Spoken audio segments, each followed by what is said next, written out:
my first video, I'm gonna ruffle some fucking feathers. I'm gonna pour some goddamn truth syrup on your DC comic fucking fanboy pancakes. If you're a Christopher Nolan worshiper, get ready to cry me a river. You're gonna cry so much I'm gonna need a fucking kayak. The Dark Knight is a stupid fucking movie. But it's also a great movie if you can just accept the fact that it's fucking dumb. Okay, did you hear what I just said? Don't worry. At the end of it all, you'll see the whole point of this video. So let's continue. The Dark Knight literally makes no fucking sense. And after you hear what I have to say, I think you'll agree.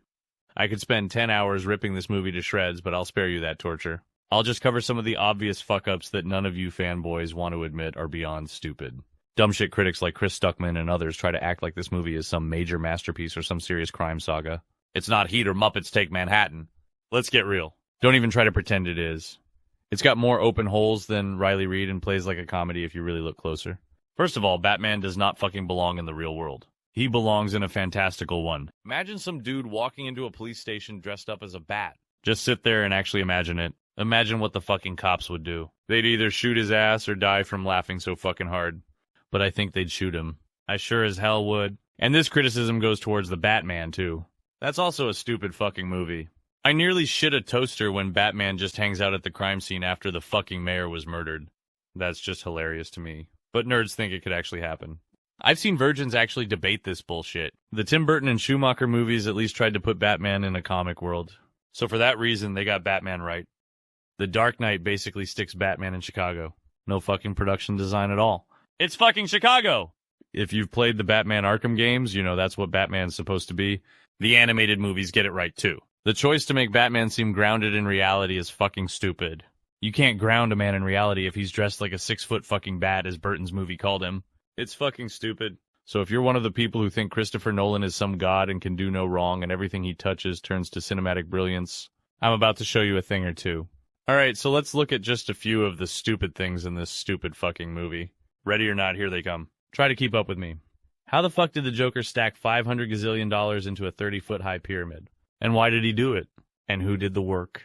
How long did that take? Did he come by a few times to check in on everything? And how the fuck did he get up on top of the money? Oh Christ, I'm losing my mind just thinking about it. Did SEAL Team 6 plant the barrels on each of the ferry boats without anyone noticing? What about the 2 warehouses where he had Dent and Rachel too? Don't even get me started on that whole sequence. If you think about it, you'll get Alzheimer's.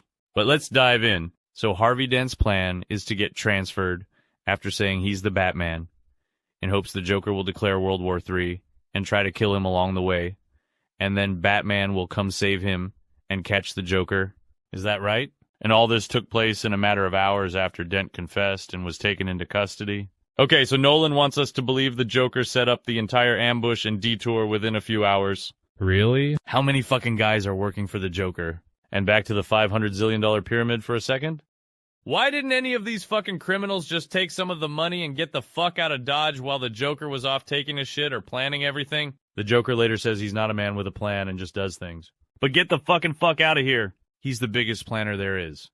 None of this shit he does could be pulled off without a plan and huge fucking coincidences that Nolan knows everyone will believe. This movie relies on coincidences and perfect timing more than The Force fucking Awakens did. When they were writing that movie, they probably said, well, Nolan could do it, so why can't we? So how the fuck did the Joker's PhD criminals plant a bomb on a judge's car? How the fuck did they include a fucking Joker card in the files for her to see? How the fuck did they get the DNA of the fucking police chief and then plant poison on his bourbon glass? And how did the guy on top of the building know when to drop the body on the rope so it would stop perfectly in front of the mayor's office just as the fucking mayor was looking out the window? Was there a spotter across the street? And how did they measure the rope to be the perfect length? And why do this? Oh, because it's just a stupid fucking movie. Following me yet? See my point? And how the fuck did they get a body up to the roof of that secure building? Well, it seems Joker and SEAL Team 6 can pretty much get into any building they want. After Joker drops Rachel's scrawny ass out the window and Batman dives down and saves her, what happens next? Did Batman take Rachel out for coffee? What? Did he forget the most dangerous man in the city? And his Harvard-educated thugs are still up in his penthouse with some of the richest people in the city? How the fuck did Joker get out of the building? Look at the building during the establishing shot. Why didn't Batman call in the fucking SWAT team to help him get the Joker as he was coming down the elevators? Well, because that would be an entirely different movie completely. Nolan just wants us to accept that nothing happened. Are you still here? I just wanted to make sure. Seriously, go back and watch that entire part of the movie and you tell me why it was totally overlooked. And just think about it. Bruce Wayne actually lives in that penthouse. Where did he fucking sleep that night? Did he wait for the fucking Joker to leave before going back there? Did he forget that Alfred is up there and so is Harvey Dent? Well, Nolan sure as fuck wanted the audience to forget. See, The Dark Knight plays like an episode of television where one story ends and then we accept that the next one isn't really connected to the previous episode. That's exactly how this movie was written. Events in this movie could take place weeks or months apart. And why didn't they just fly Dent in a fucking helicopter when transferring him? Doesn't that make more sense? And how the fuck did Joker and the Delta Force plant enough explosives in the hospital without anyone stopping them or seeing them? Are you fucking kidding me? And after everyone evacuated, are you telling me no fucking cops stayed around to monitor things? The Joker could just walk outside and blow the building with nobody there to see it? Why the elaborate setup in the building at the end?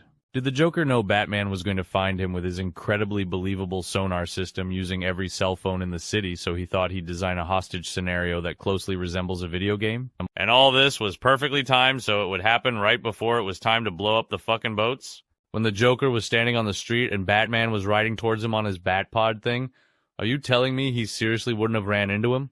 The fucking Joker was literally shooting a submachine gun at oncoming cars. Okay, we get it. Batman doesn't kill. But how the fuck would he know hitting the Joker would have killed him? And what about when he dropped Eric Roberts off that balcony? It sure as fuck looked far enough to kill somebody to me. And what about when Batman shot his Batpod cannon into all those cars in the road so he could get by them? How the fuck did he know they were empty? Hell, there was kids in a car watching it all. And why the fuck would Batman destroy a fucking parking garage with the tumbler just to stop a little drug deal at the beginning? What the fuck? I'm sure somebody watching this is saying, well, Mr. Personality, it's only a movie. What? It's only a movie? You mean this movie that so many people praise as being the best superhero movie of all time, and a movie they thought should be looked upon as one of the great cinematic achievements of all this is just a movie? Well, you're right.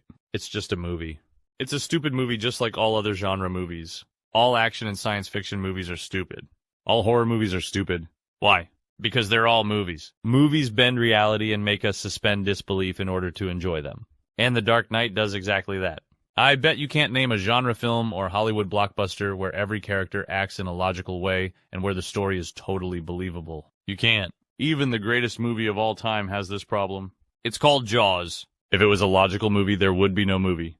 All they had to do was stay out of the fucking water. Movie over. Roll credits. But that's boring. It's a movie, so they try to make things sort of believable so we can go along for the ride and have a good time. It tries to explain just enough to keep us on the ride. That's what the great ones do. They make us forget we're watching something that's totally unrealistic. They trick our brains. And Spielberg is one of the best. And yes, so is Nolan. What's the conclusion here? The Dark Knight is an amazing movie. I love it. I've seen it many times, including twice in IMAX. But it's just a movie. It's got holes. It's got so many dumb things in it, just like all movies do. So the next time you see a movie and try to say it's dumb, just remember The Dark Knight is also dumb. It's so dumb, it's basically a fucking comedy. Okay, I won't go that far, but you know what I'm saying. I'm saying it's a great movie. Thanks for listening, and I hope you got enlightened just a little bit. Now fucking subscribe, then go watch some movies.